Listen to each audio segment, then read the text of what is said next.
Welcome to season 3 of the Porch podcast. I'm your boy Bolo, and you know when I'm pulling up to the porch, I can't pull up without my dog. What's going on, y'all? It's your boy Big Smitty, aka D Nice. And you heard my boy Bolo just said, this is the porch. Welcome. Get it.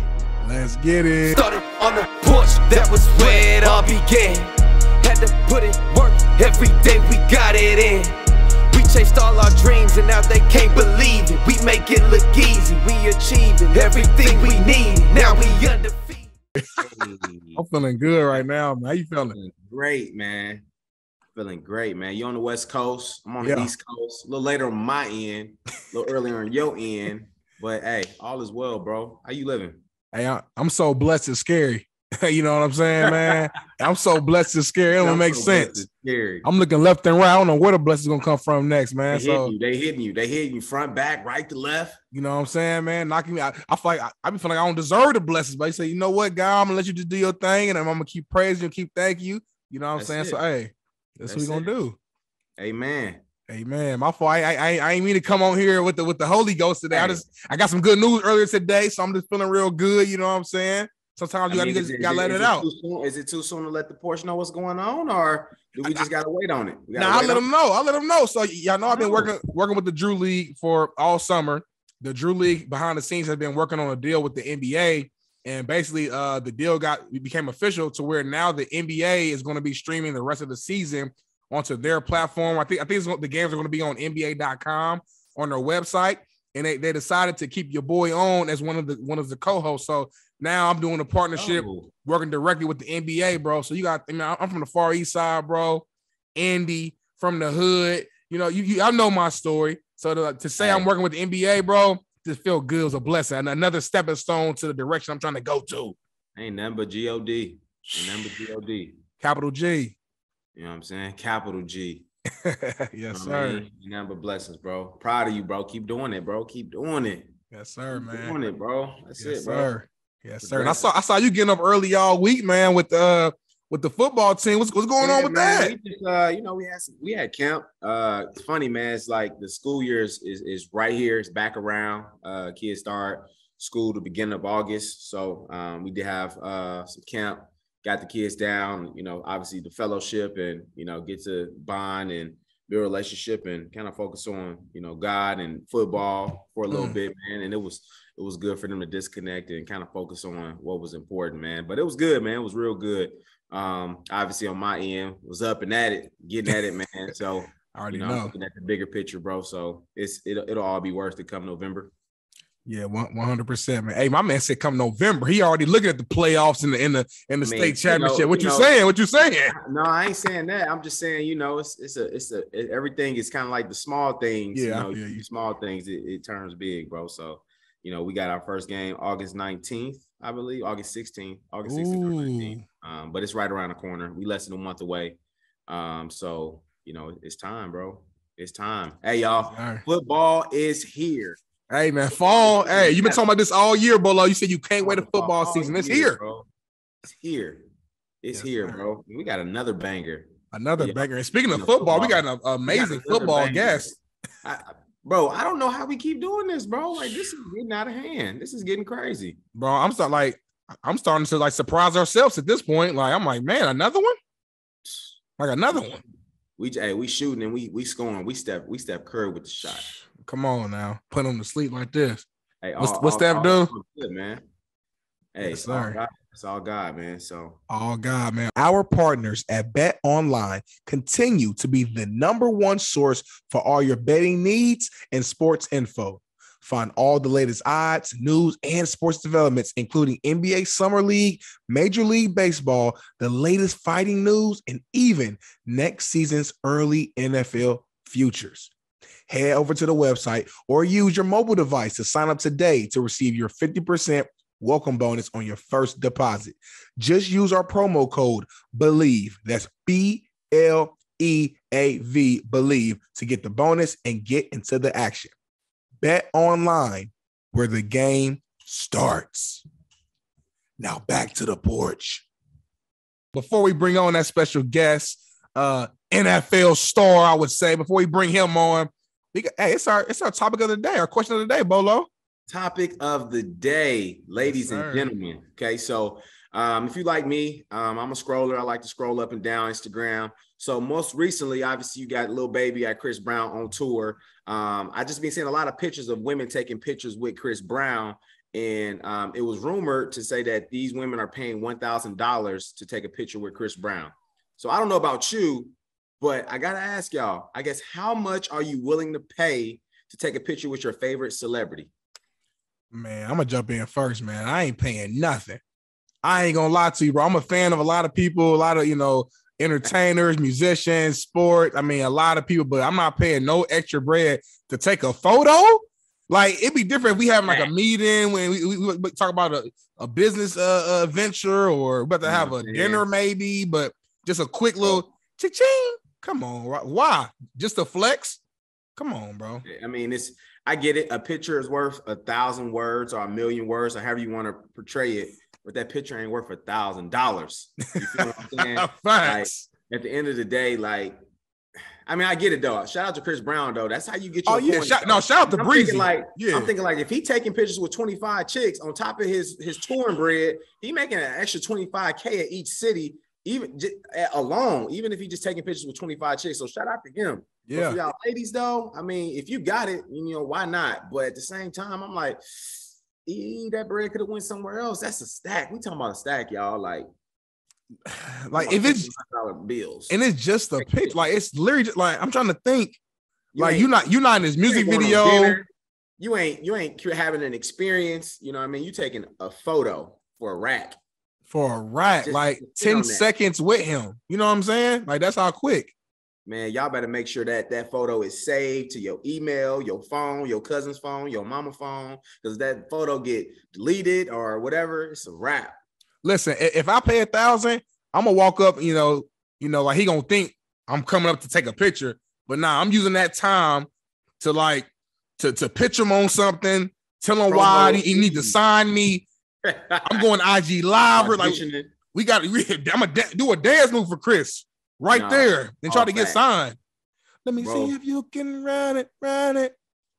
It's just like, and I ain't never been I guess I ain't never been like starstruck. I mean, I've seen like some famous people before in close proximities, you know what I mean? I'm like, oh, damn, that's so-and-so. You know what I'm saying? But I ain't never got to the point where I'm like, oh my gosh, like I'm about to like get this person $500 to take a picture or like, you know what I'm saying? So to each his own, To each his own. Yeah, man. So we want to figure out what y'all think.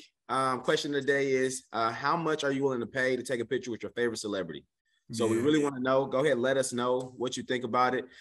It's okay to be cool. Like, I mean, do your thing. Like Denzel Washington, like, just anybody, Brock, somebody that you really admire, man. It may be worth it to you, but I'll just go ahead and shoot my shot. I'm like, hey, can I get a picture? He say no. You know what I mean? Keep it moving. Just keep it moving. Worst case scenario, bro, you could take a picture of him, or you could do a selfie like this. Like, there's so many things you can do to where like they ain't even necessary. And I get it though. Like, Chris Brown had, it was a little more of an intimate picture. Prime picture.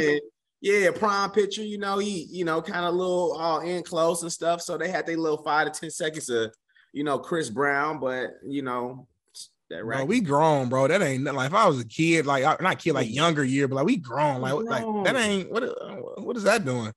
They ain't gonna do nothing. Like they ain't gonna do nothing but make me mad. You know what I'm saying? Like you know what I'm saying? So let's see what y'all gonna say though. Don't let me and Bolo's answer influence y'all. Let us know in the comments. Let us know in the reviews. We want to know what y'all think, man. So, but hey, our guest is ready to hop in.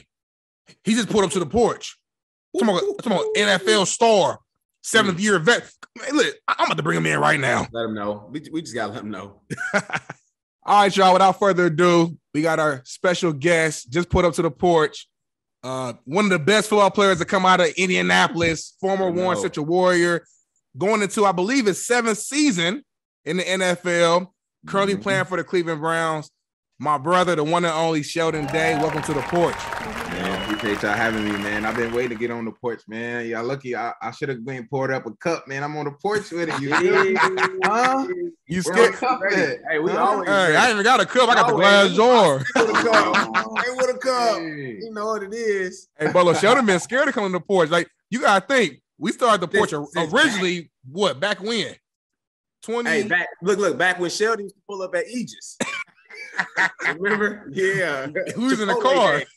Yeah. Hey, man. Shout out to Aegis Worldwide, man. Shout out to that man Kirby, man. Oh, Kirby Yeah. looking now. That's my gosh. Shout out to Kirby Curb. Yes, sir. Nah, but we appreciate you hopping on, man. Like I said, we were just thinking back about, what guests I have on. I'm like, dang, we ain't never had Sheldon come on. So definitely appreciate you hopping on, bro. And let's just kind of start from some of the early, beginnings. I know a lot about your background, but the people don't know. So let's talk about just, growing up in Indianapolis, bro, east side of the city. Yeah. When you kind of take a step back and look at all the success you've had so far, did you ever think you'd be in this position today? Nah, I'm gonna be honest with you. I thought I was gonna find a way to the streets. I thought I was gonna be ripping and running with, I ain't gonna name call nobody, but I thought I was gonna be out there with them. You feel me? It's just kind of crazy how life spins you in a different direction and how you can kind of take grasp of something that was football and school for me, and just really letting that kind of dictate how your life is gonna go. So just looking back on this, multiple incidents, like it's like, damn, we was one step away or one opportunity away to where we 6 feet deep, or we got a different scenario coming out. So it's just kind of crazy where we like, dang, we really have favor by God, because it ain't no way we should have been out of our situation, especially coming from the east side. It's like, statistically, you got double the trouble just to try to get out. So it's just crazy to see how far we've came and just to see how we continue to try to strive to get better and better. That's real. That's real. 100%. So for you, right, I guess what was that moment for you where you was like, okay, let me separate the two and like take this avenue and I'm gonna take it serious and stick to it? It's probably going into sophomore year. My grandma, I walked in her house sagging. I remember like it was yesterday. Ooh. She said, "Boy, what you doing?" I'm like, "What you talking about, Grandma?" I'm walking in. She said, "It's either you go be one of them hoodlums or you go start taking life serious." And I was like, "What you talking about?" She said, "You sagging like them thugs, them blah blah blah. You ain't gonna be no thug around me, blah blah blah." So just to hear like somebody you respect, somebody who is an elder, to say like, "Nah, this is not the right direction you need to go in," and just to kind of push me in the right direction, and just like, dang, like, am I going down that track? Is this the experience I needed to be like, oh well, Sheldon, all right, take school serious. Just so happened I start getting straight A's that semester. It's just like, all right, how do you apply yourself? How do you start taking stuff seriously that's go really trying to change your circumstance? So it was that moment. It's like, dang, like if my grandma said something, she really meant it. And it's like for her to go out her way to say that to me, it's like, all right, Sheldon, let's start getting this thing together. Ooh, that's real, bro. Play. Right, you know what I'm saying? They just own it. Yeah, grandma said you gotta lock in. So Got to. Nah, that's real, bro. That's real. So obviously, like you said, talking about growing up the far east side of Indianapolis. For those who don't know about Indianapolis and Indiana in general, how would you describe like just Indianapolis in general? Like how was it like for you growing up, on that side of town?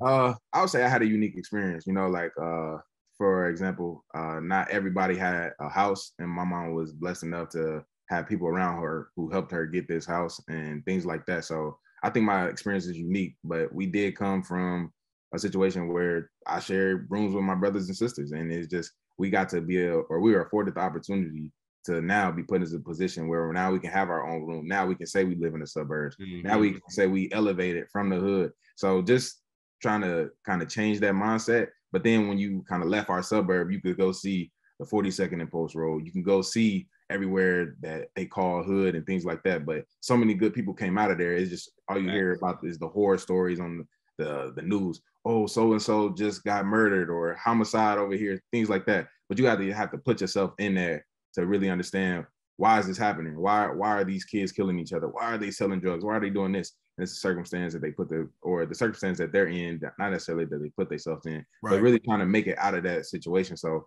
really trying to show the light on the east side is kind of my goal and my passion, but just so much good stuff happening on the East Side, but we don't highlight it enough and we don't know enough. So I mean, speaking of Bolo experience, like he live on the West Side, it's like, oh well, that's not a good side. But how do you determine what's good and bad? Things like that.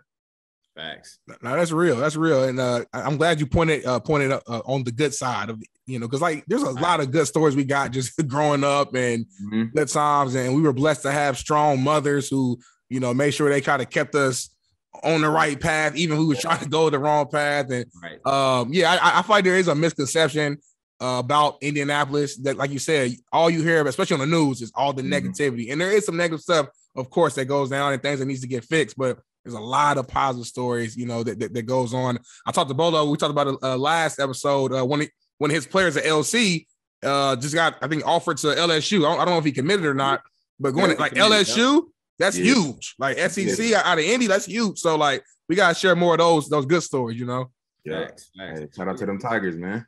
Hey, them Tigers, bro. And also to that point too, like, I don't think a lot of people understand, like, coming from those type of areas, it builds character. Like, those are some of the strongest people because they've been through so many different types of situations. Like, I tell people now, since I've been coaching for this while, like, give me a kid from that type of area. Like, you know what I mean? That kid's going to work hard. You know what I mean? He's going to get to a situation where he's going to always reflect back on where he was and have appreciation for where he is right now. So he's going to work hard and never take shit for granted. So that's kind of, the attitude and the mindset that I love to coach. And, people like that, just got that chip on their shoulder to go, man. So, that's what people, be missing out on. Like those guys, man, like, you getting it. Like you got a reason to be getting it. You feel me? So, it's true. And then it's that survivor's remorse. Like, like, wow, like I got to make it out. Like, I'm so scared to go back.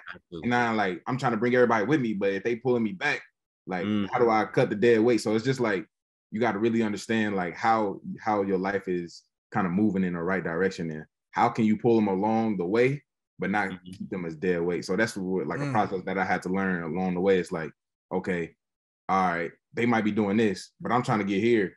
Are they affecting this goal? Or how can I kind of keep them at a distance till I achieve this goal? And then I show them how I got this goal. And now I can bring them and elevate them too. So it's just like, how do I keep people close enough to where they can see the success and make them change, but keep them far enough to where if they don't want to do that, then it's not any true close ties to kind of diminish the brand, if that makes sense.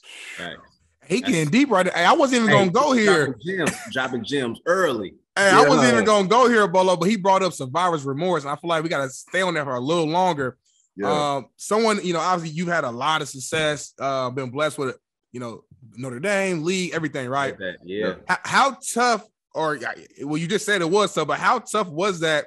I'm sure maybe early on, whether it was family, friends, or just peers that who you around, when you look at the money you've made and success you've made, and seeing that they're still in whatever situation they're in. Like, was that tough on you? Did you feel like a pressure to have to always give? Because you're one of the most giving people that I know. Even on your birthday, I'm trying to pay for him, Bolo, and he's pulling his card out. I'm like, it's your birthday. Like, I'm trying to treat you, but Sheldon's natural instinct is to give. Right. And I wonder, is that because of the position that you're in? Ooh, I think I was built like that. Like, my mama always giving, so it's just like it was just naturally rubbed off on me. So it's more so like, all right, when I did make it to the league, it's like, dang, I want everybody to experience this. I want everybody to say, like, I was with Sheldon when he got drafted. I was with Sheldon along the journey, that type of stuff. So I know it's a short stint that I'm here. So I'm trying to get everybody to be like, oh, well, they came to a game. Oh, well, they was on the field. Oh, well, they got to go to the Super Bowl. They got to be on the journey. So then they can go tell everybody else, like, well, yeah, I know Sheldon and we did blah, blah, blah. And maybe that story can be like, oh, well, Sheldon did it. I can do it. So now I'm kind of flipping it on his head and using me as inspiration through other people. Right. So now the story grows. So now it's like, oh, this is really obtainable. Or I can be like Sheldon. Man, that dude Sheldon, he ain't nothing. Like, I can do it better. So really just trying to use everybody else's version of the story to kind of upgrade somebody else's life. So that's kind of how I try to view it. But then on the whole little, once I made it, like, did I feel obligated to help family? Of course you do. It's like, they was there when I was in diapers. They was there when I was wearing FUBU, when I was wearing hand-me-downs, little stuff like that. So, I mean, we was wearing Scarberries together. You feel me? So it's just like I had every pair, literally. Strawberries, though. I had every $15 pair, Bolo. I'm telling you a fact. I feel it, though. So that's real.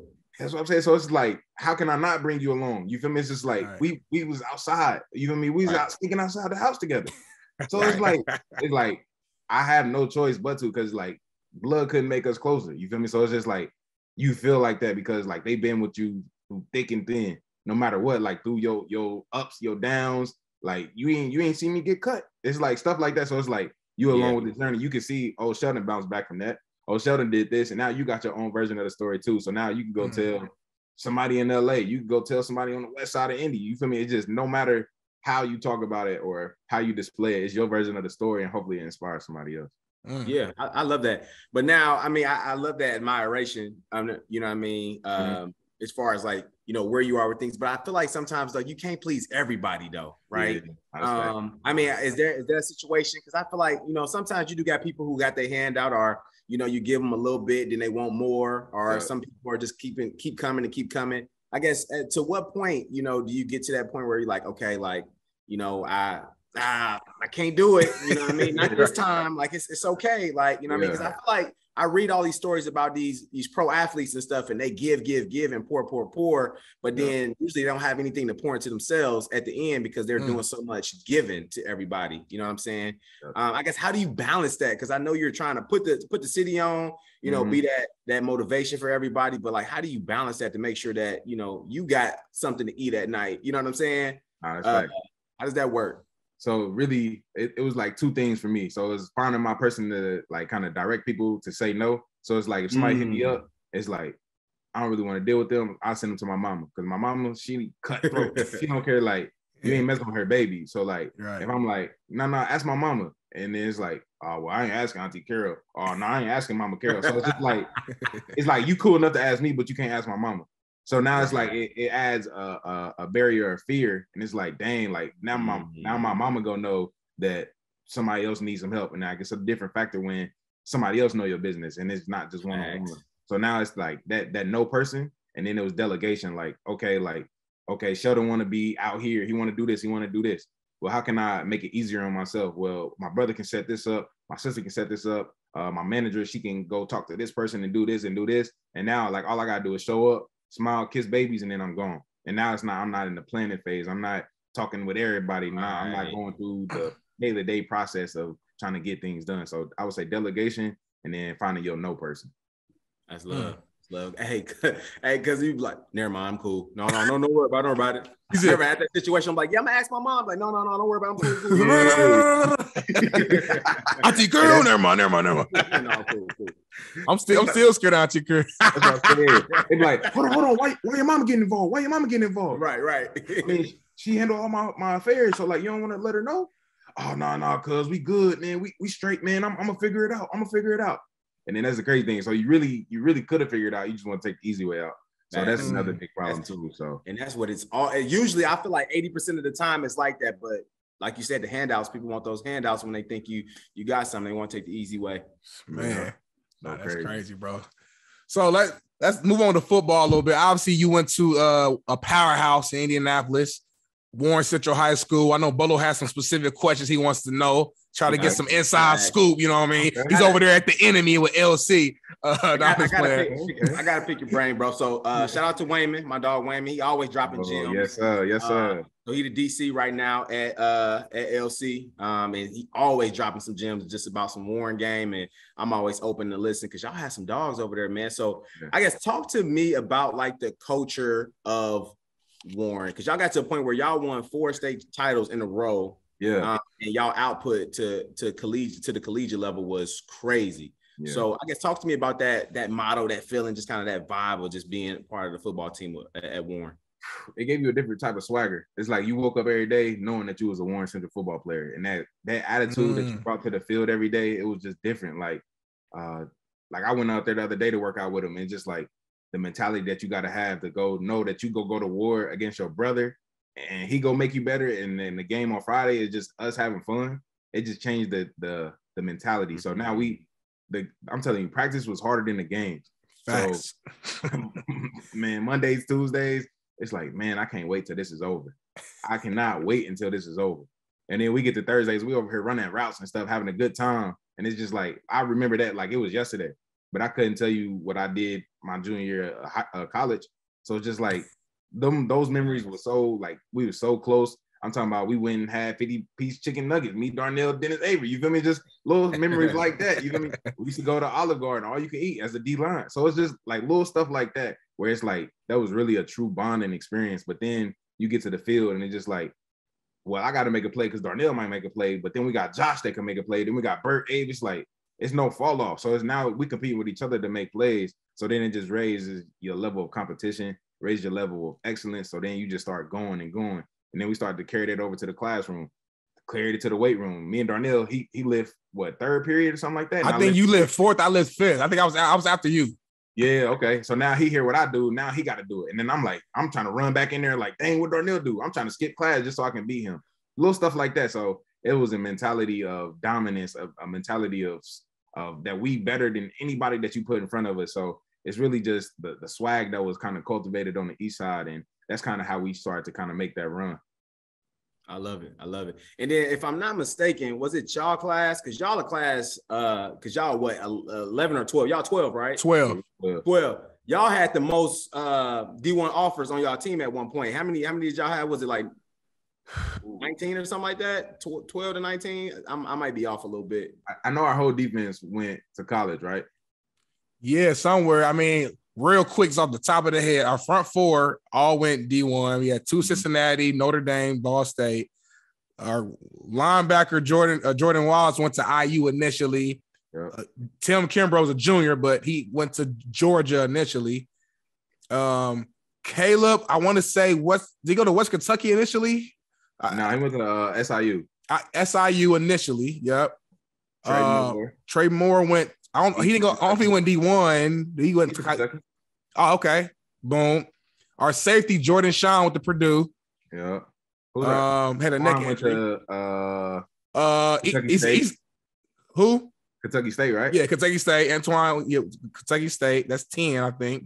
That's 10 players. That's just on defense. Yeah. On defense. And I'm not even counting. I mean, Wimbush ended up going to Ball State, but at this point in time, Wimbush, like, that's my dog. But at this point in time, Wimbush wasn't really like he wasn't playing that much. Like he wasn't like we saw potential, but we didn't see this potential. But Wimbush, technically, so that's 11. That's just defense. Yeah. And then offense, I mean, Deshaun Bond obviously went to Cincy and played in the league. Kevin Gagner. Didn't Gagner go to college? Yeah. I don't know if he went D1, but he went somewhere. St. Francis. Kevin Davis went to IU initially, then went to Eastern Michigan. Yep. That's 13. I thought Buckley, Deontay Buckley, our running back, went to Cincinnati. Okay. Yep, I know that name. Yeah. That's 14. And he just asked to get on the podcast too. By the way, shout out to Buck. Wow. Yeah. That's 14. I know he has a camp coming up on the 24th. Make sure y'all pull up if you in Indy. Yeah, pull up to the Legacy camp. Legacy camp, y'all pull up. Shout out to Buck. That's 14. I feel like I'm missing a couple though. I know that's crazy, but that's like 14 off the top. But I know I'm missing some. This is all one team. Players in one class, and it could be more. And then even before that, Wayman was putting me up on game. Obviously, Jeremy Finch. Them boys different. Them boys. Y'all got all those dogs, man. And like that 03, 04, 05. Aaron Evans, Desmond Tardy. That's a whole nother different one right there. Like that's the legend. A whole different world of just players, right? So I got to put you on the spot before we keep moving on, right? Mm-hmm. So I was talking to Wayman, right? So I'm saying like, bro. Like who like so because I've been hearing this for like 3 or 4 years about just Warren and like the culture and like the players output, the Virginia Tech players, Iowa players, you know what I mean, all these guys. So I'm like, man, who is like your top three Warren players, you know what I mean, to go to the next level. So he did have you at number 2. Me at 2? Number 2. He had Jeremy Finch, he had you at number 2. Then he had Evans and Taylor. Dexter Taylor. Yep, Taylor and Evans in the mix, and then he had Bell somewhere in the mix too. Shakir Bell. You were in the conversation. No, David Bell. Yeah. My fault. Of course. Yeah. So I gotta ask you, give me your top 3 because I'm gonna take this information back. It's on the airway. Hey, before he answers, I want some clarity, Bolo. Are you saying because I feel like it depends? Whoa. Yeah, high school, not high school, collegiate level, just high school players. Okay. All right. Yeah. Got you. So top 3, crazy. And we just had the conversation the other day, and we was legit going back and forth. So you got to go Jeff George because he kind of put everybody on.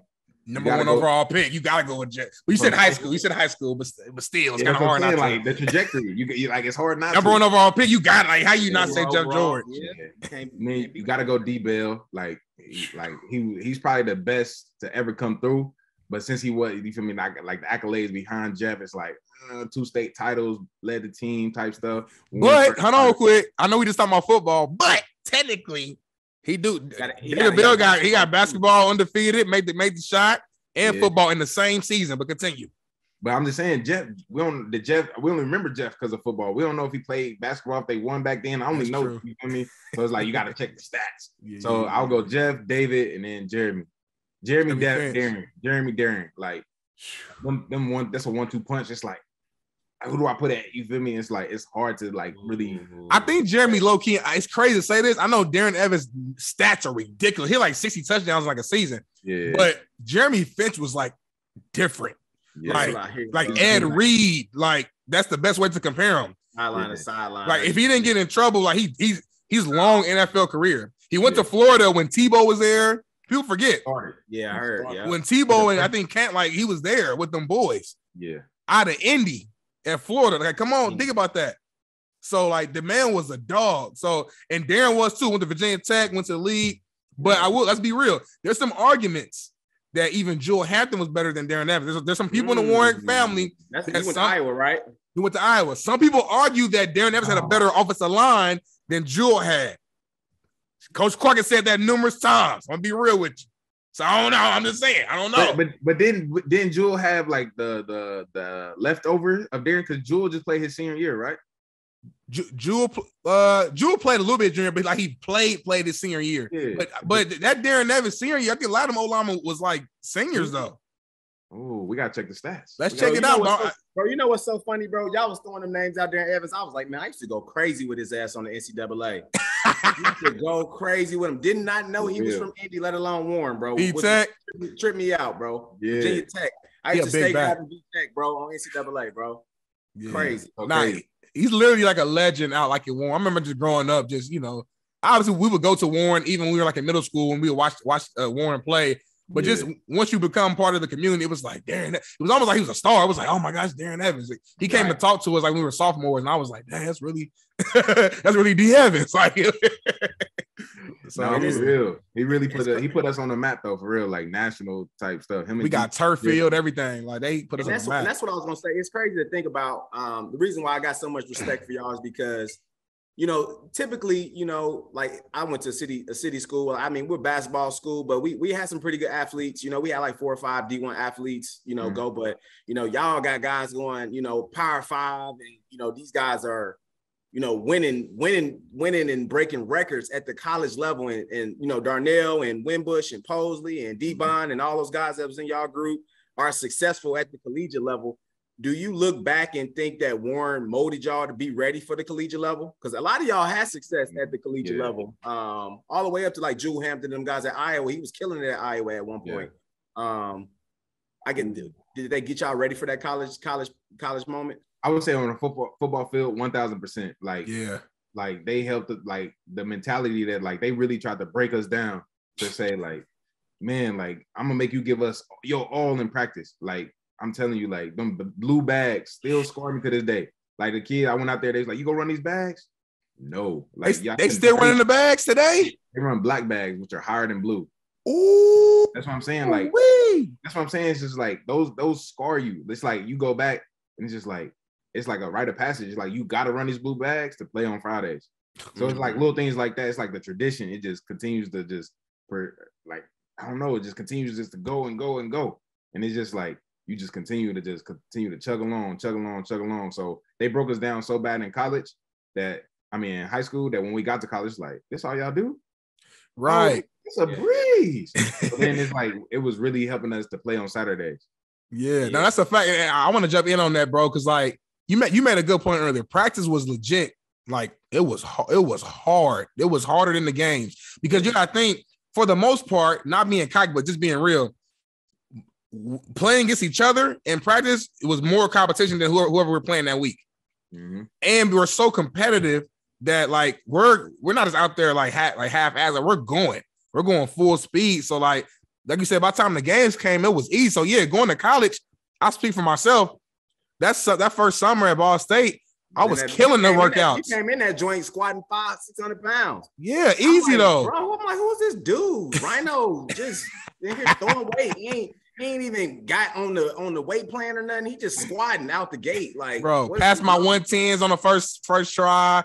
The lifting was like I was killing the lifting, and I ended up playing immediately because it was just like because of Warren. Like everything we was doing, we've been doing. It wasn't new to me. Right. Where I was surprised that some people in my class like come from smaller schools, stuff like that. It's like this was like a struggle. It was new. It was different.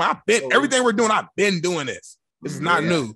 I would say, man, like I feel like for a lot of people, that's why I think y'all are different. That transition from, high school to college was like the biggest transition for us, from like the weight room and even in like the classroom, like watching film. Like Wayman was schooling me on how like y'all guys were so smart. Like he used to like, and all the other coaches used to kind of get y'all prepared, you know what I mean, to see different offenses and like personnel and stuff and be more of a student of the game. And I feel like I didn't really get to that point until I got to college of like looking at formations and, route recognition. Like in high school, I was just going for it, like just playing football. And I feel like y'all was probably at that point where, y'all had film, y'all studied, y'all like really like had a process to, the day-to-day in high school, which is nuts. Yeah, we was committed because we knew like, we had just seen Chris Harley go D1 and we was playing alongside with him. So it's like, V-Tech. Man, he going to VT. We got to do something. We got to go D1 too. He can't just be the only one. So now we like, all right, how do we get better? All right, let's break down this film. What do we see? Like,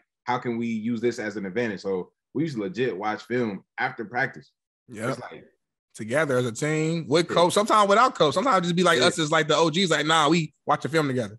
Yeah, like we gonna do it. Yeah, I wanted to go to college so bad too. I didn't have no money for college, so like I knew I literally had to get a scholarship. Like it was either that or I mean, I could have worked and went to school and did all that, but like it was get the scholarship or my life is completely different. Yep. So it was that serious. We did not know about loans. So it's just like, all the kids who got access to like all this information. It's like, oh, well, you go take a student loan. I'm like, student loan? What is that? Like, I don't know nothing about that. Right. You feel me? So it's like, it's either you go D1 or you nothing. So it's like, that's the, like, you legit got to eat every single day. Bro, that's how I felt, bro. And I got my scholarship kind of late. Out of our class, I feel like I was one of the ones that got my Ball State came in late. I'm left and right. I'm seeing so-and-so go. And I'm happy it's my brothers. At the same time, like, sheesh, like, what's up? Like, I'm out here on the same level. I feel like I'm balling. So watch the tape. What we doing, coach? So, yeah, man, it was crazy. So I mean, speaking of college, obviously, Shell, you went to Notre Dame. Talk about that process, right, of kind of like seeing offers, kind of getting geared up to officially like commit and go play for the Irish. How was that process? Man, that's probably the most stressful time of my life, to be honest. Like, I think I'd rather go choose a random girl to be my wife than to go choose a school, bro. For real, like, it's crazy, like the pressure that you put on. Like, I'm 16 years old and I got to make a decision that's going to affect my rest of my life. I don't know how it's going to work out. I can't, like, if I go here, if I try to leave, I'm going to have to sit out a year. So now I'm like, dang, like, now it's like, you got to make the right decision at 16 years old. And it just didn't make sense to me. It's like, okay, like, well, I like this school. Well, this school, a fun party school. Oh, like, well, what do I want to go to school for? So you think about all these things, and then you get another offer on top of that. So then it's like, okay, like Notre Dame offer, Michigan offer, Virginia Tech offer. Oh, well, Chris went to VT. Like, he could be my big brother over there, but I don't want to play behind the shadow. But I really like the coach. So then it's like all these things like just kept weighing on top of you. And it's just like, well, what's the decision for me? How am I going to leave my legacy and how can I do the best thing for me? So then I'm going through the process and it's like, my mama hit me. She was like, well, you can be a black man with a Notre Dame degree and it's only a few of you out here. I'm like, Notre Dame? I don't even know where that is. Like, what you talking about? Like, right. Notre Dame. I'm going SEC. What you talking about? I'm talking about. That Auburn visit was fun. Come on now. I'm talking about we coming back from Auburn and my mama telling me this. I'm like, you talking about Notre Dame and I can go to Auburn? They just won a national championship. I can go to Tennessee. Wait. So tell a Porch, I guess, who did it come down to? Who was your top three? Ooh, so it was Notre Dame, Michigan, and like North Carolina, Virginia Tech was like that 3-4. And then like Auburn was like, all right, let's see. LSU was like, So it's really like them top six. Just like, do I want to go play SEC ball, or do I want to just like really have fun and enjoy college, or do I want to take school serious? So that was kind of like what was weighing. So like, I wanted to go to North Carolina for the women. I'm gonna be straight up. Like, I heard they had the beautiful light skinned girls. I'm like, come on now. And then my mama, she's like, well, I'm not gonna come visit you because I can't drive through the mountains. I was like, man, so be it. I'm gonna have these light skinned shawties. I'm gonna get my golf cart. I'm gonna be straight. So then it's like, all right, how can I make the best decision for me? How can I really use this as a stepping stone? Like, let's say I don't make it to the league. The league wasn't even a thought. I'm just like, how can I better myself? How can I be like, okay, Sheldon walked in as a 17-year-old freshman. What does he look like at 21? What does he look like at 20? So like now it's like, okay, now we got to make a mature decision for me. And that's why I chose Notre Dame. It's like, all right, my mama put it in my head. Then I talked to Coach Clark. He's like, man, them Catholic girls, they party. And man, I'm still mad at him for telling me that because they don't. So it's just like stuff like that. So it's like, all right, this is the best decision for Sheldon. And Sheldon's going to make this decision and he's going to run with it. So then I got there and started to play as a freshman. Amazing. That's what's up, man. Nah, that's dope, man. Shout out to Auntie Curl for directing your head and making a mature decision, because obviously at that age it's tough to be thinking about the mature decisions. Think about the wrong things. Right. And I'm glad since you just brought it up, you said they don't party. I always wanted to know, because I know I was supposed to pull up one year. You threw a party. I didn't make the trip. But did y'all have fun though? Like outside of football, I feel like Notre Dame's boring. It just seemed boring. Yeah. I don't know too much. You don't know what you don't know. Right. Yeah. So of course it wasn't no Ball State. I will not. I partied at Ball State, and I always enjoyed myself. I can say that. But I mean, we made the most of it. Like we had football houses, we had baseball houses, stuff like that. So it's just like it depended on the crowd. So like my senior year, I was the football house. I don't know how I got that title. But I mean, it was the point of like we had people falling downstairs, putting holes in my wall. All that, like we didn't pay for alcohol. Like all the students brought the alcohol. So it's like we drank top shelf alcohol, like Hennessy, Patron, Grey Goose, all that stuff. We bought, like people was buying kegs, pulling up to the crib. So it's like little stuff like that where like I would have had to pay if I went somewhere else. But now like, all right, you the football house. Now everybody bringing their own bottles. They bring in people from out of town. It's like, oh yeah, we're gonna go party at the football house. So now it's like people are migrating when they got friends coming. They pulling up with alcohol. Like now it changes your mindset. And then like every time we went to the bars, it's like, oh, Notre Dame football is here, blah, blah, blah. So now all the locals come. Everybody just started to pull up. So we made the best of our situation, but it wasn't no Ball State, no IU, no nothing like that. But we had fun. Gotcha. Wow. All right. I was just curious, man. I mean, you can ask a group chat about my party, man. I did what I could do, you know. I asked the chat, man. I know them Ball State, especially my early years. Ball State was lit. Oh my God, it was lit. So yes, man. Sir. No, he's a flashback. 30 birds, man. Right. Shirt. You see the jersey. So let me ask you. So you actually, for those who don't know, you graduated. You left high school a semester early. To go to Notre Dame, and you're someone who's actually like a year younger for your grade. Like you got there, you were 17, right, when you got to Notre Dame. Yeah. So 17 years old, you get there a semester early. Did you ever have any regrets, like just your last semester? Because I ain't gonna lie, I had a great time. Senior year, high school, my last semester, grades was cool. I was like, I'm clowning. Like, did you ever have any regrets, or like, I guess, how was that first semester in college? Yeah, we keep it real on the porch. So I definitely have FOMO. It's like I hear about all the stories that y'all was doing. It's like, dang, I want to do that, but I'm sitting over here about to go to 6 a.m. So it's just like little stuff like that. I'm like, I threw myself into the life, but it's like, dang, well, I could have been partying with y'all. I could have been kicking it with y'all. I could have like had a carefree last semester in high school. But then it's like, all right, will this help me start as a freshman? Will this help me be prepared and give me an extra year to graduate early from college so then I could go do a master's school? So just like thought process like that I had as a 17-year-old still amazes me to this day. But that's what was going through my mind. It's like, how do I maximize this opportunity and get to Notre Dame and graduate as soon as I can? So just really, that was kind of my mindset and my focus. So then it's like, all right, I hear about these stories. Well, dang, I'm gonna go try to make Notre Dame like that, and I'm gonna try to brag to the chat like, well, I'm in college, little stuff like that. You feel me? But I mean, like, I mean, Lane. Y'all still in high school, right? Yeah, but then it's like, you know, we was partying with the Purdue girls, Michigan State people was coming down, Western Michigan. So it's just like now I got to really understand, like, all right, what is college? What does a college party look like?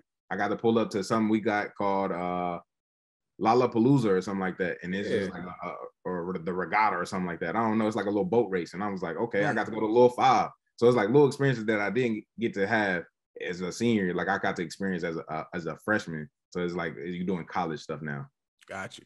That's real. That's That's what's up. So your freshman year, man, Notre Dame, you know, I got straight to it. You know, you go to a national championship. Yeah. Y'all were undefeated, I believe, up until that game, man. I mean, amazing defense. I think Man Satel, I think was still on the team, like leading the defensive linebacker. Yeah. What was like? I mean, you go from Warren. Obviously, you know, we ended on a sour note, but we had a great senior season. You go from that powerhouse to the national championship. Like, what was that moment like, bro? Playing in the Natty, that's crazy. Well, I ain't gonna lie, that was the longest year of my life because, you know, I started in January and now we finished in January. I'm just like, golly, like, think about that. Like, I wasn't ready for this. And then when I got there in January, they was already in like football shape, like getting ready going. I'm just like, dang, like day one, I'm tired. Then we doing agility cones. I'm like, this how y'all start? So it's just like the transition just happened so fast. And then like the whole season, it's like, all right, we party on Thursdays, party on Wednesdays, Thursdays, rest on Fridays, and then go play on Saturday. So now we getting a little routine. I'm a freshman. I'm like, this how college gonna be, and we win it every week because we legit Wednesday, Thursday. All right, rest on Friday, go play Saturday. So then you start getting a routine, you getting the groove, and now we leading that all the way up. It's Thanksgiving break. I'm like, dang, this year flew by. We 11-0. We headed to SC. I'm like, oh man, we about to go to the Natty. What's up? Blah blah blah blah. So then it's just like the momentum just kept carrying us. And then unfortunately we got blown out. But I mean, just I don't know. It's just like that whole year is like it's a blur because it happened so fast. It's just like one day after the other. All right, gotta get up. I gotta go work out. I gotta go to class. Oh man, let me run so I can get some food. Oh man, I gotta go to practice now. Oh man, I gotta go to study hall. So you get in that routine. It's just like everything just flies by. But looking back on this, like we really had some fun because once I'm talking about after class or after practice Wednesday, went to study hall, checked out of study hall early and went and party. So it was like clockwork. It was crazy. So it was a good time and like just to see how we came together and like that brotherly bond. Like we built it by going out and partying. We built it by hanging out. Like the football house was lit every Wednesday. We went to a place called Club Fever on Thursdays. And we like, it was routine. Like Wednesday, oh, hey, what time y'all coming up? I got to make sure the bottle's here. So then we pull up. You don't know who gonna be there. Oh, Purdue girls coming this week. Michigan State girls coming this week. You just never knew. You feel me? So it's always a good time. Dang, we didn't do it right, Bolo. I feel like I'm like, dang, on a Wednesday. We ain't have people pulling up like that on the weekday. Yeah, y'all different. Y'all different with it. But I mean, it is the prestigious Notre Dame. I think if people had the chance to make that move to Notre Dame, people would definitely make that move to South Bend. Low key. Right. So obviously being on that field, doing your thing as a freshman, I guess, what was that specific game for you where you were like, I'm here to stay. People don't know my name. Oh man, I would say like Michigan State. Like I was balling early. I think I had like 3 tackles. Then I got a sack. Then I almost caught an interception. I hurt my knee after that play, so I feel like I was on an upward trajectory. But I'm like, man, I'm out here balling on these dudes. Yeah. Like it was just growing my confidence every play. I'm like, this is what college about? Oh man, I'm about to get off. But then it's like the knee kind of set me back. But then I went and played against Michigan, had another sack. So I'm like, oh man, like I'm about to catch my groove. But then I don't know, my play time started to go down because we had a 5th-year senior. They was like, I think he went and talked to the coach about being drafted and draft position and all that other stuff. But like, I mean, I'm a freshman. I could care less about that. I'm out here trying to have fun and get it in. So now all I'm worried about is partying on Wednesday, partying on Thursday. All right, I've got to recover on this Friday. That's all I'm caring about. So it's just like the fun and all the excitement and stuff like that just went into them Saturdays at playing under the lights. It was crazy. Like we had so many night games that year. We had Michigan State was a night game, Michigan was a night game, Oklahoma was a night game, USC a night game. You know what I mean? Just night game too. Man, crazy. To go undefeated with that lineup, that's crazy. So it was an amazing experience. What would you say was your like your best game in college? You go like personal performance, like you just like any point in your career, freshman year, sophomore year, junior. Like, is there a game that stands out where you like, man, hey, we might have lost that game, but me, I went crazy, or maybe y'all won, like whatever. Yeah. I think my all-time favorite game was UMass because my helmet came off, and then like I was out here, I was the hair was flowing. That's probably my favorite moment. But I love playing Stanford for some reason. Just like every time they came to South Bend, it's like, all right, what's up? So it's like them type of games. It was always a good time. And then North Carolina, my senior year? One of them years later in my career is just like, all right, like what's up, y'all? Like yeah, I'm supposed to be on y'all team right now, but I'm about to show y'all like type stuff. So probably any three of those games. So it's funny you mentioned UMass, bro. I remember the year y'all played UMass, we played UMass, and I remember watching the film, and I'm watching you, and they're like, Darnell, Smitty, that's your boy, ain't it? You was getting off the ball so fast that game. I don't know what you figured out. I should have called you and talked to you because I think we lost that game. So I'm like, Sheldon was getting off that ball crazy fast. Like we would slow it down, and he was in front of everybody. I'm like, man, he must know the snap count. Something is going on because this don't make no sense. But man, I love at UMass too. Yeah, at UMass. Yep. Y'all lost at UMass. Night game too. Yeah, it was a weird game though. It was a weird game. It was like a weekday. You know how Mac, weather was weird. Yeah, it was different. I feel like Tajay Sharp made a couple plays. I think was he on UMass? I think he was on UMass. They had one great receiver. Tajay Sharp. I just said it. Yep. Okay. That was his name. Phenomenal. I was like, this dude. Yeah, he was nice. He was nice. I was on the back. I was like, man, he making plays, man. I'm like, hey, this dude. I seen him on film, but I'm like, the film was misleading because this dude out here, the way he was moving, coming out of breaks. I'm like, yeah, you making plays, Bolo? He like that. I mean, he made a couple plays though. I ain't gonna sugarcoat. I'm gonna let you know because hey, if you're nice. You know, you gotta be nice to make plays on me. He was nice. He was making plays. Did you let him know mid-game? Huh? Did you let him know mid-game? Hell no. I promise you, I hate when my players do that. Hey man, good job, man. Hey, it's good stuff. Hey, man, it's a good catch. Man, I am not doing none of that. I ain't trying to hear none of it. Look, you gonna hear from me 7 years later. Yeah, straight up. You ain't never hold on. So when we play like Corey Davis or his brother, RP, Titus Davis, you ain't never. That was cold. That was cold. No. No, bro. None of them. Bro, I might have had a he called a slant or something. I'm like, hey, bro, you the real deal. The only person that I did that to, bro, no cap, bro, was DeHop Hopkins. Yep. I was gonna say that, bro. My man's called a post on me, bro. I tried to hood, came downhill. I'm like, man, it's a great catch, man. Look, don't you know how you feel like you hit somebody and like you just like created a moment? Like I'm like, I know he dropped his ball. Right. I know he dropped his ball, man. He up before I am. Shoulders, everything. Well, I'm like, man, that's a good catch, bro. He looking at me like, yo, goof ass. I'm like, all right, bet. Since then, I ain't saying nothing to nobody. And you know what's right? It's D-Hop. But you know what's crazy? I feel like at that time, like D-Hop wasn't even like a big deal yet. It was Sammy Watkins. Yeah, Sammy was suspended. Martavius Bryant on the side. Mm-hmm. Man, Clipson was good. Yeah, they was rolling. Bro. Who's that QV? Taj Boyd. Taj Boyd. Man, they had some dog. And they running back. They did your boys dirty. They did us so dirty out there, y'all. Hey, we started off strong though. That first quarter and a half, Horatio. Hey, Horatio was moving one on that. Busted open. 4 speed moving, but it got ugly pretty quick. So, but let's move on to the NFL though, man. Your NFL career, drafted by the Jags. I had the pleasure, to be there with you. Crazy mix of emotions. I feel like the first day, the next day, but you got the call on that second day. Yep. You're really good at I feel like keeping your emotions kind of inside, so you're kind of hard to read how you really feel. But looking back, how did you really feel though when you got the call and man, I'm going to leave? I think I was more mad more than anything because I felt like I should have been that second and third round pick, but then it's like, all right, I've been fed you're definitely a second round pick. We're gonna make you a first round pick, blah blah blah. By all these agents, it's like, all right, why wasn't I?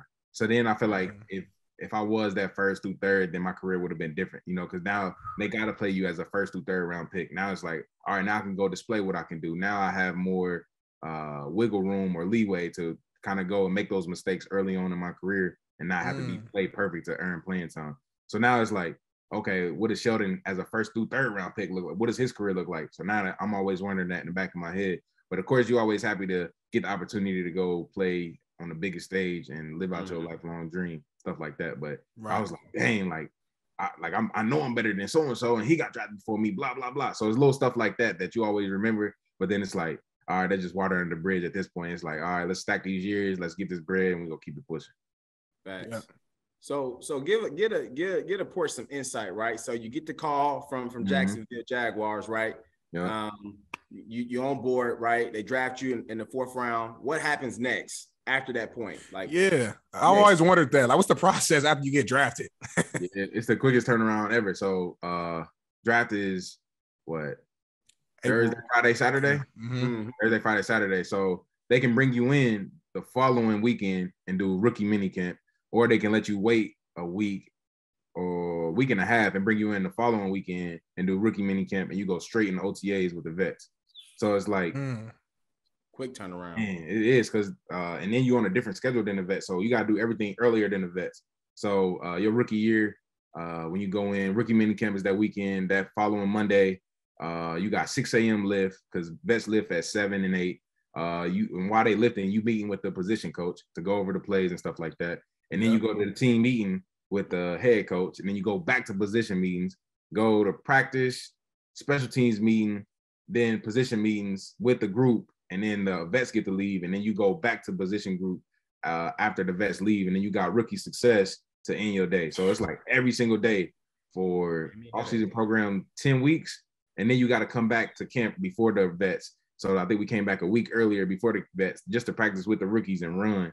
And then we had to do our conditioning test, and then we had to turn around and do a conditioning test again with the vets, and then we got to go to camp. So yeah, it's just like everything is double as a rookie. I'm about to say it sounds like you basically had 2 camps, basically. Yeah, in a sense. Yeah, it was crazy. And then during camp, you still got lift at 6 a.m. and you still got rookie success at the end of the day. So now the day is even longer, and it's just like, man, I don't know. Them days used to be super long, and it was hot in Jacksonville too. Make you start thinking like, dang, am I built for this? It's like, man, that heat get to you. Humidity make you think. Man, make you think. Real. Boy. Real quick. Everything. That's crazy, man. I had no idea that you guys had to do all that as a rookie. Yeah. So you've had the honor of playing on a lot of good teams, I would say. Even that Jacksonville team was very talented. They ended up making to the AFC Championship. I don't know if that was a year after you had left or you was. That was the same year I got cut. Okay, got you. But still, you were part of that team. But obviously, I mean, the 49ers made it all the way to the Super Bowl. Yeah. Crazy, man. You played in the national championship, then you played in the Super Bowl. Yeah. How was the Super Bowl game, man? Like, I mean, I was there in Miami. I had the pleasure of interviewing you like that week of. That was dope. But playing in the actual game, bro, what was the environment like, bro? The Super Bowl, you from that? Yeah. Come on, bro. Man, it was too much, to be honest. Like, it was more media based than football based. So then just doing like all the interviews and being open to media. Now you got to rip and run and do different type of stuff like that. It's just it became too much. And then it's like, if it's your first time, it could be a lot. And then for me, it was my first time. I'm like, dang, I got blah blah blah. I'm just, man, bright eyed, bushy tail. It's crazy. So now it's like, now if I go back, I'm like, oh well, I'm used to this. I know how to do this. I know how to do that. So Sherm, he was trying to do that for us, but it was like, man, we don't care what you're talking about. Like, you been here, done this. I'm trying to experience this too. Right. So then we're in Miami, so it's like, dang, like something happening every single night. Oh, I'm trying to do this. I'm thinking about this. Oh, well, we got curfew. I got to do everything I can before curfew. So it's just everybody pulling you in these different type of directions. And you still got to play in the biggest game of your life on the biggest stage ever. So it's just like so many things just running through your head. And you really should be down there focusing on ball. But it's just way too many things pulling you in different directions. Right. So then by the time we get to the game, I'm like, dang, this is what I came down here to do? We already been down here a week. You feel me? It's like, like, I don't know. The whole schedule was just different. Like, we'll meet in the morning, go practice, and meet at night and lift. And it's like, I feel like that's all we did. But like in the regular season, all right, you got your schedule where you go get breakfast, then you go meet, then you go lift, then you go meet again, and you got walkthroughs, then you go meet after walkthroughs, then you go to practice, then you meet after practice, and then you got dinner. So it's like a routine that you get used to. It's like, all right, now I can start scheduling stuff around that routine, but everything was everywhere that week. Damn. Man, that's crazy. Sound like a lot. Sound like by the time y'all got to the game, y'all probably was a little tired, low key mentally at least. You know what I'm saying? Yeah. Crazy. but you actually started in the game. Yeah. Which is, I mean, again, that's crazy. 1% of the 1%. You know what I'm saying, bro? Like, was you a little nervous? Be real, like first play, like that. Like, talk to me. So I usually don't get nervous before games. So I walk out there, I'm like, oh, this is just another game. But then I'm talking about when them lights drop and they started doing the national anthem. I said the Star Spangled Banner, the national anthem. Yeah, and man, then they dim the lights and then you see everybody light go on. And they did the moment of silence for Kobe. I said, oh man, that was the same week. Yeah. I was like, oh my gosh, like I'm getting chills. I'm like just walking around looking at everybody like this. I'm like, we really about to do this. We really about to do this. And then we about to kick the ball off. I'm like, I got to run out here first. Oh my God. So it's like, I'm like, it's just like, but then it's like, then you got to remember, like, you've been playing ball since you was in the 6th grade.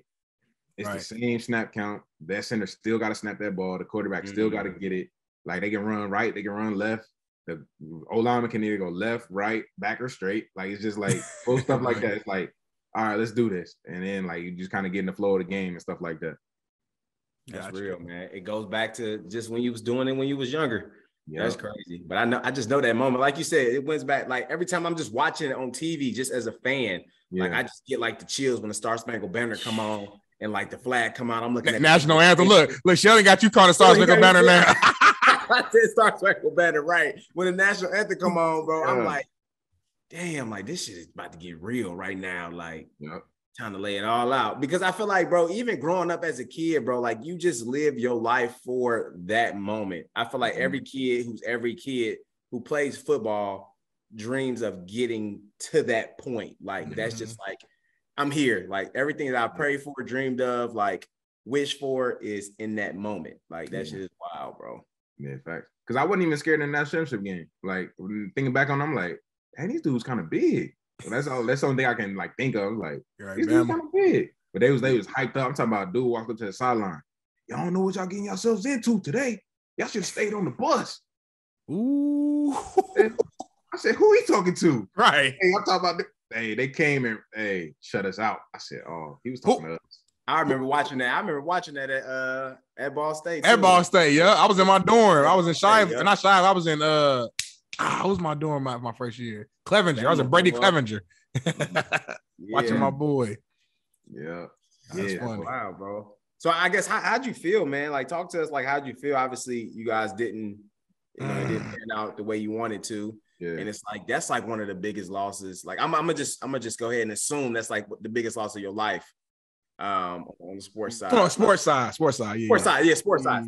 Yeah, that's why I whistle. I wouldn't say that. I would say LC our junior year, and then senior year at Carmel. Like over the Super Bowl. Hey, I ain't gonna lie. So look, I don't senior year for sure. Yeah. LC was more so when we lost this LC. I was more like mad, like we coming back, like. But senior year hurt. I'm still hurt to this day. I say junior year over senior year because I knew I was about to go to Notre Dame. In junior year, I was crying. I'm like, we supposed to win. And right. I don't never cry. Because we just won state the year before. So we was like, dang, like, what? But they had that, jump in, Bolo confused. Bolo confused right now. Okay. I'm perplexed right now. Okay. We talking about the Super Bowl, the biggest game in the world, the most viewed game in the world. You go back to high school with it. That's what I'm saying, bro. More days, it run that deep, huh? That bond was crazy. Like, wow. I mean, like, so I keep it real. Like, I probably talked to like 5 dudes from that San Fran team. We was 15 deep. You feel me? So it's just like I could call anybody on that Warren team right now. We can have a lengthy conversation because the bond just a little different. Like when you chasing the money. And when you chasing like friendship and the state championships, the togetherness, it's a little different. You feel me? That's so real. It's like I would say that junior year I cried and I don't never cry. And then after the Super Bowl, I'm just like, dang. So like, what we do now? So it's like it was a little disbelief. And then everybody was like, man, we lost, but man, we about to go to Vegas. Forget it. Let's get right, man. We about to take this PJ to Vegas. What's up? So it's like it's just like an immediate switch to off-season mode. Right. Y'all did. I heard y'all did turn up in Vegas. Yeah, okay. I see what you're saying. Because in high school, you got a chance to sit on it. Like, you really, like, you sitting on it for a minute. At least till you put them pads back on again. You feel me? And that's a long time. We lost in November. We didn't put the pads back on until July. Bro, I remember we lost this LC junior year. I remember that Monday. We was back in the weight room going crazy. Really? Maxing out almost. I was so pissed, bro. Remember Coach Tussy said something to me and I got mad? What'd he say to you? I can't remember. I don't win. Yeah, he said something the week after we lost LC. He's like, you guys are entitled or something like that. Yeah, he said something crazy. Something crazy. And I like, I don't know. Just like, what do you mean? Like, we did all that work and we lost because of you. Right. So that was on our heads, I think, we had just won state. So we were actually a young team junior year, low key. A lot of juniors, not young, but we have a lot of seniors. So yeah, bro. But that senior year was different, bro. Junior year, I was mad. I ain't gonna lie. I walked off the field junior year before I think it hit 0. I'm like, we lost this LC, bro. And it was good that year because they had who was buddy at quarterback? Dre.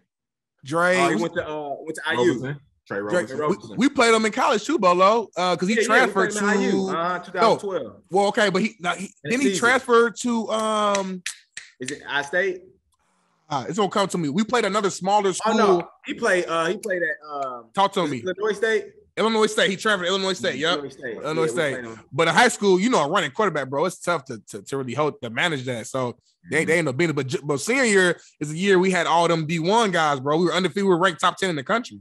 So we played as a second team in the state, but still it was an upset. Like we were supposed to win state senior year, point blank period, undefeated, win state. We were up by 20 points. In Carmel, bro, it's funny. They shout out to, I guess, Coach Wright, man. Coach Wright's a legendary Warren Central coach. He was there when we were winning all that 4-peat. You know what I'm saying? Mm-hmm. But he ended up coaching at Carmel later on in his life, and we went against each other. And he's a hell of a coach, and he made some adjustments. We didn't make adjustments, and they came back down 20 and beat us, bro, in the sectional. And to this day, bro, That's still be like, I cannot believe we lost. But I remember just watching the clock at 0. I squatted down and put my helmet between my legs, just sitting there like shocked, like, wow, like we just lost. Like I was just like, it's over. Right? Ain't no next week. We're gonna come back, figure it out. Like it's a wrap.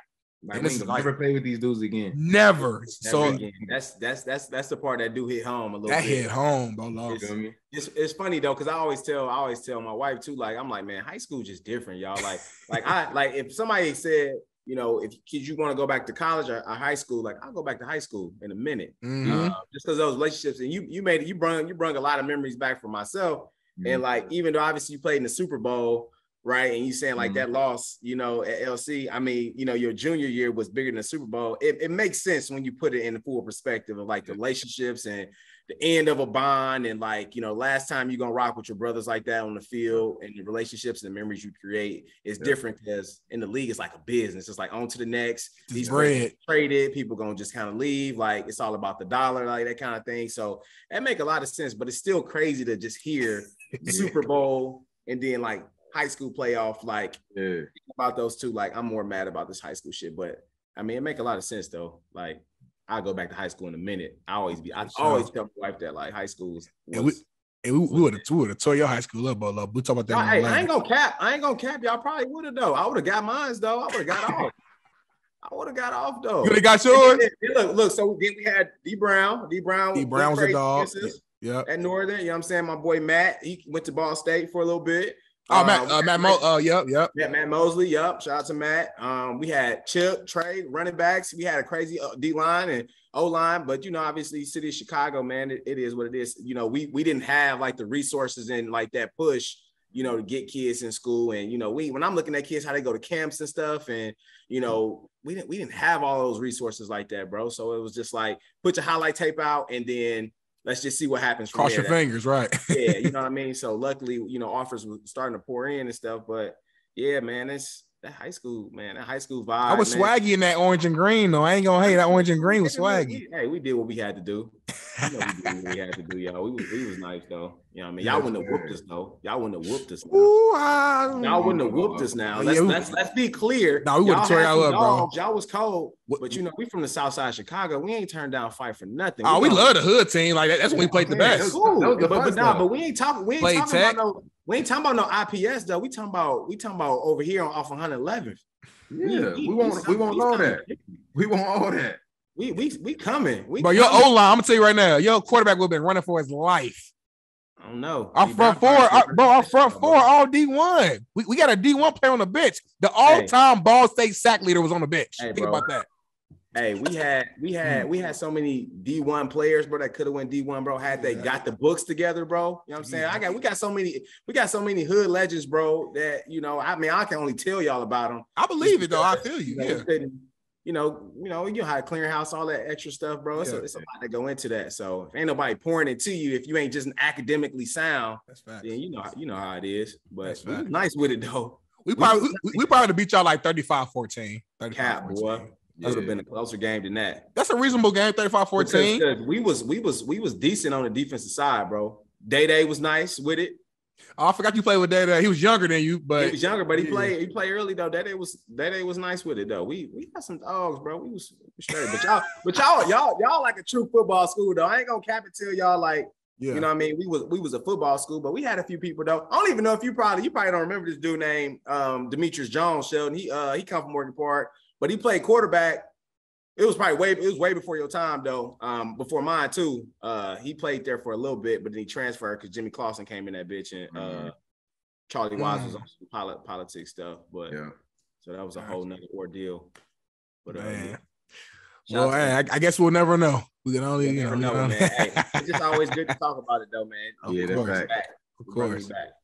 Well, let's move on to our final kind of fun segment. So we got some quick hitters, quick this or that game, man. Just to ask you a few back and forth, you know what I'm saying, kind of scenarios. Okay. And you pick which one you want. And then we got our closing segment. It's a new segment we got called What Would You Do? So all fun. So we're gonna start off with this or that. I'm gonna go first, and then Bolo, you jump in. So 3 sacks in one game. You get 3 sacks in one game, or 1 strip sack that you return for a touchdown. Which one you picking? Oh, the strip sack for a touchdown. Tell us why real quick. Because I'm gonna go crazy. I'm taking my helmet off. I'm jigging. The whole world gonna know me. That little 3 sacks in one game. End zone with it. Oh, come on now. He going crazy with it. I might throw the ball in the stands too, and just to you feel me? Nah, I'm full quarterback. Are you like throwing it, taking the helmet off, checking it? You going crazy? So the throw go lead into the helmet takeoff, and then I'm gonna hit the. And then throw the dreads back. Ooh, he already playing it, Bolo. He already got it. It's in the universe. It's in the universe. Oh, it's in I damn near feel like you get more camera time with a TD rather than a sack too. Mm-hmm. Like camera gonna be in you a little longer. Like they gonna follow you to the sideline. You score versus a sack for real. And they gonna be on you, just panning on you. Gonna be offense on the field. You still gonna be on there. You feel me? Yeah. It's like that camera time gonna go crazy. That's true. That's facts. Okay. Next question here. Chicken wings or burgers? Chicken wings. Easy. Easy. You can think about that one. Yeah, because I don't know, like beef, I don't know, just sit on your stomach too long. Turkey, but been turkey burgers. We didn't say beef, we said burgers. I feel like if you go do a burger, you gotta do a beef burger. That's real. We don't know turkey burger. What's up with you, man? That dry little turkey burger. I'm in LA with it, man. Some turkey burger, tomato, avocado. Be vegan in about 2 months. That's the direction you headed. Nah, bro. I tried it. Vegan good, but I can't go full blown vegan. You know what I'm saying? So that's it. All right, I got a tough one for you. I think it's a tough one. Barbecue heaven or king ribs? Barbecue heaven. Shout out to my people, man. Come on now. I knew Sheldon was gonna pick barbecue heaven. Nah, I like the sauce at barbecue heaven though. For real, it's like sweet barbecue almost. So it's good on ribs. Yeah. So they got them turkey tips too. Now that's a good time to have some turkey. We had my guy DeJuan Jones on last episode. Offensive tackle, pretty much family with Bolo. Probably gonna get drafted. Well, I'm gonna say he gonna get drafted after this next season at Ohio State. He picked king ribs, didn't he, Bolo? I want to say he did. He picked king ribs, so we got a king ribs. What was his reason? Man, he just said king ribs is fire. I don't think he even gave too much detail. Just king ribs. Sold on it like king ribs is what it is. Yeah, man. I don't know. All right, come on that. What about golf? Top golf or bowling? Ooh. Bowling. I love bowling. I don't know. It was like that little family thing. It's like we did it every 3 weeks instead of every 2. So it's like every 2 weeks we went to Red Lobster with my auntie. Every 3 weeks we went bowling. So it was like a little childhood thing for me. So you can bowl. So you can bowl then. I wouldn't say I can bowl, but I enjoy bowling. You feel me? Like I ain't gonna do no 200. I'm gonna be at like 95 through 105, and I'm gonna talk my cash when I get strike. Oh no, buddy said I wouldn't say I can bowl, but I like to do it. That's fair though, because I'd rather bowl than because that tough man. I can't get that golf stuff, bro. Yeah, not golf. But top golf is fun though. Fun though. Yeah, in the league, these are some real professional bowlers. Like I played with Pierre Garçon, and bro, like he was like 270 plus every time. Shout out to Pierre. Like, 270. I'm like, bro, you dang near a professional bowler. Because 300 is like perfect, right? Yeah, that means he picking up air spare. He hitting strikes, turkeys, all that. Everything, and it's like crazy. The only time he misses when like it's split. And I was like, he's like when it came off his finger, he's like, man. I'm like, what? He knew split. I'm like, dang, this is like he committed. Like it ain't even fun no more. He too good. Right. He too serious with it. All right, last this or that. Better vacation spot, Las Vegas or Miami? Ooh, I ain't gonna lie. I'm gonna say Miami because Vegas. I got me and Vegas. We got beef. I lost in Vegas, and I'm in like the battle. You know, usually you try to conquer a city. Oh yeah, yeah. I lost my fight with Vegas, so I ain't been back since I turned 21 because I lost so bad. You feel me? That's how bad I lost to Vegas. So then I like every time Miami always a good time. Like you don't gotta spend bread to have fun. You can go to the beach and kick it. You can go get good food. But in Vegas, like you gotta spend bread. Yeah, you feel me? So it's like the mindset is with it as well. So that's real. My boy said he took an L, but we gonna have to bring you back, man. Bring you out of retirement, man. Next offseason, pull up in Vegas, man. Give it another go. You know what I'm saying? We might have to, man. You can't be in Vegas more than 2 days, though. 2 days like the max. It's quick. It's a quick turnaround. Boom, boom. Like in and out. Okay. Yeah. Okay. So last segment here before we let you go, it's called our "What Would You Do" scenario. So I'm gonna read a random scenario, and you just simply answer like, "What would you do?" So, all right, imagine you just balled out. You had the game of your life. Okay. Yeah, 2 TFLs, 5 sacks. You feeling good? After the game, is that on the stat sheet that 2 of your sacks went to one of your teammates. Now, your stat line still looks good even without the 2 sacks. You still got 3 sacks left, 2 TFLs. Whereas your teammate, without those 2 sacks, his stat line is blank. He ain't really make no noise. What would you do? I need all that. I need all of it. I'm going to the media dude. Like I'm talking about pads on still. Like yo, like what's up? Like we got issues, or like do I need to go talk to somebody higher up? Like how do I get this changed? I think about it, right? Yeah, but it depends. It's in your contract if you are, but it looks better on like your next contract if you got that game. So it's like I done seen people like when y'all that little Miles situation that people seen. Oh, the half sack. Yeah, he legit was like, I'm about to turn this in. Like boys is that serious about it. Dang. Like they be real life sick about it. Like it's crazy. My man says pass still on. He ain't even left the field yet. Still sweating. Nah, like I got the little drop still in my head. What's up? What's up? So that mean you checking the stat sheet immediately after the game. Oh, you ain't even had a chance to. Hey, I might check it at halftime. Like, hey, what that look like? Yeah, need all that. Okay, cool. All that. I love it, bro. I love it, man. Well, hey, we appreciate you for hopping on, man. It's about time. We should have had you on. Yeah. This kind of your time, real quick. The last minutes, kind of let the people know, like anything you working on, anything you want to shout out. Obviously, I know you got the Players Company, man. Come on now. You see the shirt, man. The Players Company, TPC, man, making big moves. But anything you want to shout out, your IG, whatever you want to kind of give your minute to shine. All right, man. Well, anybody can follow me on both Instagram and Twitter at @SheldonDay_91. Man, I'm actually about to start letting people into my life. So I'm starting during camp. I'm gonna do like a little daily update on how I'm going, how camp going, stuff like that. Thought about starting a TikTok. I don't know if I'm that committed yet, but yeah, man, start to bring everybody on this journey, man. I know I'm closer to the way out than I am in. So it's been a journey. So I want to bring everybody along and just see what the day-to-day truly looks like. No faking about it. Like I'm gonna be honest, brutally honest. Like if I ain't feeling it one day, I'll let everybody know. Man, it's tough. My legs feel like jello. My feet hurt, my back hurt, my ankle hurt, my neck hurt. Just bring everybody along and like, dang, well, I remember when he was talking about this, but he still did that. So now we're really getting the story to go. So man, y'all can follow me in my journey this year. shout out to the Cleveland Browns, man. We gonna make some noise this year, and we go keep it rocking and rolling, man. Shout out to the Players Company, man. Super Bowl. Come on now, or bust. Come on, man. Bust. All right. You heard it here first. Yeah. Shout out to the Brownies. Hey, the AFC North ain't nothing to play with though. I know them Ravens coming back with a vengeance. I know that. Hey, I don't know.